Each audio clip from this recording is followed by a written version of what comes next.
परिवार में खूनी खेल शुरू। नमस्कार, स्वागत एवं हृदय से अभिनंदन है आपका माता कामाख्या के दरबार में। माता महारानी की कृपा से आप सब अच्छे होंगे, घर पे सब कुशल मंगल होगा। तो मित्रों, आज के यह ज्योतिष कार्यक्रम आपके जीवन के लिए बेहद ही अद्भुत और बेहद ही विशेष कार्यक्रम होने वाली है। तो आप कार्यक्रम के अंत तक अवश्य देखिएगा और समझने का प्रयास करिएगा। इस शुभ मुहूर्त में जो चैनल को सब्सक्राइब नहीं किए हैं वे चैनल को सब्सक्राइब, लाइक, शेयर और कमेंट में जय माँ कामाख्या लिखना बिल्कुल भी ना भूलिएगा मेरे मित्रों, क्योंकि माता कामाख्या के सिवाय आपका कोई अपना नहीं है और ना ही कोई आपका साथ देता है। जो विषय आपकी कुंडली से निकल कर आई है ये विषय बेहद ही हैरान करने वाली है। ये विषय है जमीन दूषित होने से मचा कोहराम। जमीन दूषित होने से मचा कोहराम, परिवार में खूनी खेल शुरू। तुरंत करें ये काम। आखिरकार ऐसा कौन सा काम करेंगे जिससे कि ये परिवार में खूनी खेल समाप्त हो सकेगा। परिवार की जो स्थितियां बिगड़ती जा रही है इसके पीछे का रहस्य जानते ही आप कांप उठोगे, थर्रा जाओगे। आखिरकार किसने आपकी जमीन को दूषित कर दिया? और जब से आपकी जमीन दूषित हुई है तब से आपके जीवन काल में खूनी खेल प्रारंभ हो गया है। जमीन जब तक आपकी अच्छी थी तब तक आप राजा वाला जीवन जीते थे, कोई परेशानी आपके जीवन काल में नहीं थी। जैसे ही आपकी जमीन को दुश्मनों ने दूषित किया, तंत्र विद्या किया, तांत्रिक क्रियाएं की, तब से आपके जीवन काल में खूनी खेल प्रारंभ हो गया है। चाहे घर हो, बाहर हो या आपके कार्यभूमि हो, कार्यस्थल हो, सभी जगहों पे ये खूनी खेल आपका प्रारंभ हो गया है। मित्रों, बिना कलेश का आप एक भी दिन भोजन नहीं कर पाते हैं और बिना कलेश का आप किसी दिन सो नहीं पाते हैं। आखिरकार इसके पीछे की रहस्य क्या है? इसके पीछे की सबसे बड़ी रहस्य है कि आपके ज़मीन को आपके दुश्मनों ने दूषित कर दिया है। जब से आपके ज़मीन दूषित हुए हैं तब से आपका जीना दुश्वार और मुश्किल कर दिया है। मित्रों, जमीन दूषित होने के वजह से ही आज जो आप तड़प रहे हैं, बड़ी बड़ी बीमारियों से परेशान हो, कलेश से परेशान हो, दुर्घटनाओं से परेशान हो या अपनों से परेशान हो। आस्तीन का सांप बनकर वो शक्ति को आपके ही जमीन, आपके ही घर में गाड़ कर चला गया है। जब भी आप दुखी होते हैं या परेशान रहते हैं, वे व्यक्ति हमेशा हंसता है, वे आपको तड़पना देखना चाहता है, वे आपको डुबोता रहता है। जीवन में आप बहुत संघर्ष करते हैं लेकिन किसी भी प्रकार की फल की प्राप्ति नहीं होती है।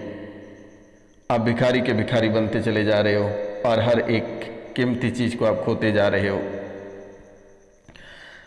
इसमें ग्रह गोचर की जो दृष्टियां हैं ये भी काफ़ी कुपित हो चुकी है और कोई भी ग्रह आपका भला नहीं चाहता है, और अगर भला चाहता है तो वे बिगाड़ते भी हैं उसी अनुरूप। मित्रों, जमीन दूषित जब से हुई है तब से आपका जीवन नर्क से भी बदतर हो गया है। अगर ऐसा कहा जाए कि आपके जीवन काल से एक परेशानी निकल नहीं पाती है तब तक दूसरी परेशानी आपका इंतजार करती है। पहली परेशानी अगर निकलती है तो दूसरी आपके जीवन काल में प्रवेश कर जाती है। अगर यूं कहा जाए मेरे मित्रों कि परेशानी आपके दरवाजे पे खड़ी रहती है, दूसरी परेशानी घर से बाहर निकलती है तो तीसरी आपके जीवन काल में प्रवेश कर जाती है। तरह तरह की परेशानियों से आपको जूझना पड़ रहा है, तड़पना पड़ रहा है, बड़ी बड़ी बीमारियों से ग्रसित होते चले जा रहे हो। सबसे हैरान करने वाली बात तब होती है जब डॉक्टर को दिखाते और किसी भी प्रकार की कोई रिपोर्ट नहीं आती है। चंद मिनट में बीपी लो होता है और चंद मिनट में बीपी हाई हो जाता है। ये कम बड़ी बात नहीं है मेरे मित्रों। इसके पीछे भी आपके जीवन काल में बहुत बड़ी रहस्य है, लेकिन आज कुछ छोटे छोटे उपायों के माध्यम से आप अपने जीवन काल से बीमारियां, परेशानियां, कलेश, मारण, मोहन, उच्चाटन और नकारात्मक शक्तियों को अपने जीवन काल से बाहर निकाल सकेंगे। क्योंकि जब से ये आपकी जमीन दूषित हुआ है तब से आपको परेशानी घेर रखी है और आपके साथ साथ आपके डीएनए जहाँ तक है वे सभी भी परेशान हैं, चाहे देश विदेश में हो या फिर अन्य स्थलों पे हो। कभी कभी आपको ऐसा लगता है कि घर छोड़कर या इस स्थान को छोड़कर अगर कोसों दूर चले जाए तो शायद पीछा छूट जाएगी, लेकिन आप कहीं भी जाओगे ये परेशानी आपके साथ रहेगी। लेकिन अब आपको डरने की आवश्यकता नहीं है, ये रोशनानंद महाराज आपके साथ हैं, चिंता करने की बात नहीं है। बिल्कुल भी आपको संकोच नहीं करनी है, क्योंकि जहाँ रोशनानंद महाराज रहते हैं वहाँ कोई बाल बांका किसी का नहीं कर पाता है, चाहे बड़े भूत हों, प्रेत हों, दैत्य हों, अघोरी हो, मौलाना हो। रोशनानंद महाराज सन्यासी बाबा के नाम सुनते ही थर्राते हैं, यानी कि भूतों का पिताजी मैं हूँ, आपको चिंता करने के डरने की बात नहीं है। जब भी कोई प्रेत बाधा, तंत्र विद्या, तांत्रिक क्रियाएं सता, एक बार रोशनानंद महाराज की ओर भेज देना, ले जाओ रोशनानंद महाराज से मुलाकात करो। तो आपको बिल्कुल भी डरना नहीं है, इस कार्यक्रम को घर पे चलाकर छोड़ देना है, क्योंकि परेशानी आपकी दिन प्रतिदिन बढ़ती चली जा रही है, लेकिन माता कामाख्या के आशीर्वाद से आज और इसी समय से कट जाएगा। आपको घबराने की आवश्यकता नहीं है। लेकिन सबसे बड़ी बात है कि जहाँ पे आपके जीवन काल में जो ग्रह आपका साथ देना चाहता है, वहीं नकारात्मक शक्तियों का भी वास होता है। जन्म पत्रिका और प्रेत आत्माओं का गहरा संबंध है आपके जीवन काल में। जन्म पत्रिका और प्रेत आत्मा का गहरा संबंध है आपके जीवन काल में। जन्म पत्रिका में गुरु, शनि और राहु की स्थिति, आत्माओं का संबंध, पूर्व कर्म के कर्मों से प्राप्त फल, ये प्रभाव आपके जीवन काल में सबसे अधिक है। यानी कि जन्म पत्रिका में गुरु, शनि और राहु की स्थिति, आत्माओं का संबंध, पूर्व कर्म के कर्मों से प्राप्त फल सबसे ज्यादा प्रभावी आपके जीवन काल में है। शनि के पहले घर या बाद के घर में राहु की उपस्थिति या दोनों की युति और साथ में गुरु की होने की दृष्टि, प्रेत आत्माओं के प्रभाव आपके जीवन काल में काफी बढ़ चुका है। प्रेत आत्माओं का भाव आपके जीवन काल में ज्यादा बढ़ चुका है। और ये जन्म कर्म आपके जीवन में बहुत कुछ दर्शाती है, जो कि आप कभी कल्पना नहीं कर सकते हैं कि आखिरकार ये जन्म कर्म से कैसे जुड़ा हो सकता है। और पुनर्जन्म या पूर्व जन्म की जो घटनाएं वर्तमान में आपके जीवन काल में घटित हो रही है, पूर्व कर्म के कर्मों से प्राप्त फल वर्तमान के समय में आपके जीवन काल में हावी हो रही है। इसमें राहु और शनि ये आपके जीवन काल को पूरी तरह से घेर रखा है। गुरु भी कभी कभी कहर बनकर आपके जीवन काल में टूट पड़ता है। गुरु, शनि, राहु जन्म पत्रिका को सबसे ज्यादा प्रभावित करता है आपका। गुरु यदि लग्न में हो तो पूर्वजों की आत्मा का आशीर्वाद या दोष दर्शाता है। अकेले में पूजा करते वक्त उनकी उपस्थिति का आभास आपको हो जाता है। यानी कि पूर्वजों की जो आत्मा है, यह आत्मा का आशीर्वाद भी प्राप्त होता है या दोष भी दर्शा देता है आपके जीवन काल में। यानी कि ये दोनों दिशाओं में आपके जीवन काल में खेल कर रहे हैं। एक तरफ आशीर्वाद देने का नाटक करते हैं, आपके जीवन काल में कुछ भला कराते हैं, और जस्ट कुछ ही दिनों बाद आपके पूर्वज ही आपका सब कुछ बिगाड़ कर रख देता है। अगर यूं कहा जाए कि एक तरफ राजा भी बनाया जाता है और दूसरी तरफ रंक भी बना दिया जाता है, जिसके बाद फिर अपने पूर्वजों को याद करते हो, तब तक आपके जीवन का सभी खेल बिगड़ चुका होता है। तो ये आपके पूर्वज भी आपके जीवन काल में काफी खेल रच रहे हैं, लेकिन घबराने की आवश्यकता नहीं है। एक छोटा सा उपाय कर लेना बेटा, अमावस्या के दिन दूध का दान कर देना, यह पूर्वजों से छुटकारा प्राप्त होगा ही, और पूर्वजों के जो दोष हैं आपके जीवन काल में, पूर्वजों के जो श्राप हैं वे हमेशा मुक्त हो जाएंगे। अमावस्या के दिन दूध का दान कर देना।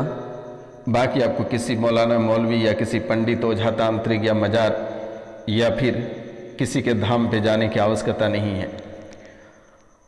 आप माता कामाख्या के नाम लेकर अमावस्या के दिन किसी को दूध का दान कर देना बेटा, जीवन आपका सफल हो जाएगा। तंत्र विद्या तांत्रिक क्रियाएं प्रेत आत्माओं से मुक्ति आपको प्राप्त हो जाएगी। घर से नकारात्मक शक्तियां कोसों दूर चली जाएगी। अमावस्या की रात्रि को सरसों के तेल का दीपक, मिट्टी का दीपक होना चाहिए। घर के आंगन या घर के किसी स्थान में थोड़ी सी गड्ढा करके सरसों के तेल का दिया जलाकर उसी घर में किसी कोने या किसी स्थान पर दफना देना। जीवन कट जाएगा बेटा, कभी नकारात्मक शक्ति आपकी चौखट नहीं दाब पाएगी। जब आशीर्वाद है आज और इसी समय से, लेकिन दीपक को जलाकर दफना देना बेटा। अब अंदर जाकर बुते या कुछ भी हो तुम उसे जला लेना और गड्ढे में थोड़ी सी तिल और अरवा चावल डालकर उस दीपक को रख देना, फिर ऊपर से मिट्टी डाल देना और फिर थोड़ी सी उसके ऊपर जल थपथपा देना और एक छोटा सा पौधा लगा देना, चाहे कोई भी पौधा हो। और अमावस्या को दूध का दान करना बिल्कुल भी ना भूलना। गुरु कई बातें आपके जीवन काल में दर्शाता है। पूर्व जन्म में संत या संत प्रकृति का या और कुछ अतिरिक्त इच्छाएं पूर्ण ना होने से उसे फिर से जन्म लेना पड़ा। ऐसे व्यक्ति पर अदृश्य प्रेत आत्माओं के आशीर्वाद रहते हैं हमेशा। अच्छे कर्म करने तथा धार्मिक प्रवृत्ति में समस्त इच्छाएं पूर्ण होती है। ऐसे व्यक्ति संपन्न घर में जन्म लेते हैं, उत्तरार्ध में धार्मिक प्रवृत्ति से पूर्ण जीवन बिताते हैं। जिनका जीवन साधारण परंतु सुखमय रहता है और अंत में मौत को प्राप्त करते हैं। तो कहीं ना कहीं आपके जीवन काल में गुरु की बहुत ही अहम भूमिका है। और याद रखना कि आपका सबसे शुभ दिन गुरुवार ही है। आप अपनी बातों को गौर करना कि इस राशि में बहुत लोग ऐसे हैं जिनको गुरुवार के दिन धन की प्राप्ति होता है और वे चंद मिनट में धन को खर्च भी कर देते हैं गुरुवार के ही दिन। ये माता लक्ष्मी की बहुत बड़ी संकेत आपके जीवन काल में है। माता लक्ष्मी का वास आपके जीवन काल में है। आपके पूर्वजों में एक स्त्री सती हुई है जो आज नहीं कई सौ वर्ष पहले। आपके पूर्वज तो चलते ही आ रहे हैं। पूर्वजों में जब सती प्रथा वगैरह चल रहा था उसी समय आपके पूर्वजों से कोई स्त्री सती हुई है और उसके आशीर्वाद से आपका जीवन सुख में व्यतीत होता है। किंतु यहीं जाने जाने में कुछ गलतियां होने की वजह से इनके श्राप भी आपको प्राप्त हो गया है। श्रापित होने पर आपका शारीरिक, आर्थिक और मानसिक परेशानियां जीवन में चल पड़ी है। आपके कुलदेवी या मां भगवती की आराधना करें, आपके जीवन काल से ये श्राप कट जाएगा। अगर किसी को अपने कुलदेवी के बारे में पता नहीं है तो उनसे मेरा निवेदन है कि वे माँ दुर्गा की 3 दिन का घर पे सप्तशती का पाठ कराएं और माँ दुर्गा को ही अपना कुलदेवी मान लें। आपका जीवन स्वर्ग से भी सुंदर रहेगा, कोई आपका बाल बाका नहीं कर पाएगा। इस राशि में जो लोग उपद्रवी हैं, यानी कि जिसे मांस खाना पसंद है, शराब खाना पसंद है, जिसे एक कहावत है कि उसे डॉन बनना है, कहता है कि मुझे बहुत बड़ी बॉस बनना है, मैं एक डॉन किस्म के आदमी हूँ, वे आदमी उग्र होते हैं। तो ऐसे लोगों को माँ काली की पूजा करनी चाहिए। माँ काली उनके जीवन में शांति लाएगी, उनके हर मुसीबत से उनको छुटकारा दिलाएगी। माता महारानी के चरणों में गिर पड़े, आपका जीवन स्वर्ग से भी सुंदर हो जाएगा। अब बात करते हैं आगे। मित्रों, पूर्वजों में से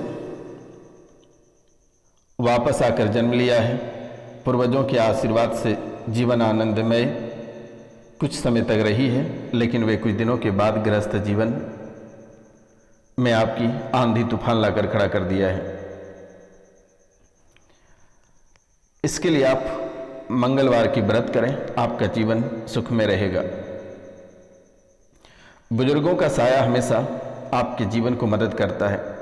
आप किसी बुजुर्ग व्यक्ति या बुजुर्गों को मदद करते हो या उसे भोजन कराते हो तो उनका सराफ आपके जीवन में बहुत बड़ी मायने रखेगी।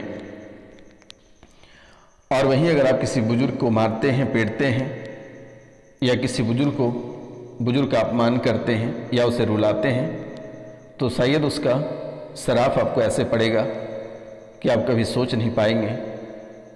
एक कहावत है कि भगवान के डंडे जब पड़ते हैं तब वे पिताजी पिताजी चिल्लाने लगते हैं। ये सूक्ष्म जगत की मार होती है। इसलिए आपसे मेरा निवेदन है कि किसी भी बुजुर्ग को ना रुलाना है और ना ही उसे सराफ लेना है। आपको किसी के अपमान नहीं करनी है, अपना जीवन को सुख में व्यतीत करना है, भजन में समय बिताना है और जीवन काल में खुशहाली लानी है। भ्रष्ट लोगों से दूर रहें आप। मित्रों, आज का कार्यक्रम यहीं तक था। आप सभी को नमस्कार, प्रणाम। मिलते हैं आपसे अगले वीडियो में।